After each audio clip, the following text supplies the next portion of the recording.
સમાચારમાં વાત કરીએ તો મહેસાણાથી સમાચાર સામે આવી રહ્યા છે। મહેસાણાથી સમાચાર પ્રાપ્ત થયા છે તો કહી શકાય કે ઊંઝા તાલુકા ભાજપ ઉપપ્રમુખનું હાર્ટ એટેકથી મોત થયું છે।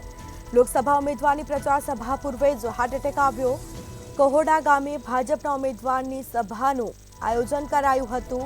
સભા પૂર્વે ભરત પટેલને હાર્ટ એટેક આવતા તેઓ મોતને ભેટ્યા છે। ભરત પટેલને હાર્ટ એટેક આવતા સભા સ્થળે જ અચાનક તેઓ ઢળી પડ્યા હતા। તો લોકસભા ઉમેદવારના પ્રચાર સભા પૂર્વે જ હાર્ટ એટેક આવ્યો અને તેઓ મોતને ભેટ્યા। ઊંઝા તાલુકા ભાજપ ઉપપ્રમુખનું હાર્ટ એટેકથી મોત થયું છે। તો લોકસભા ઉમેદવારની પ્રચાર સભા પૂર્વે જ અચાનક હાર્ટ એટેક આવ્યો।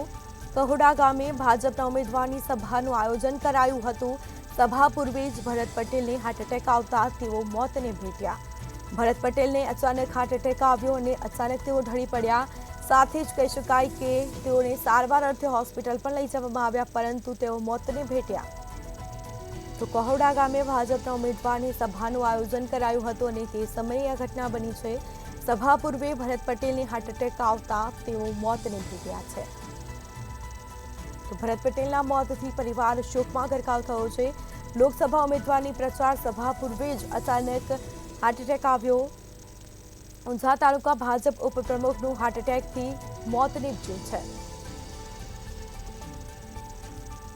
સભા પૂર્વે જ ભરત પટેલને હાર્ટ એટેક આવતા તેઓ મોતને ભેટ્યા।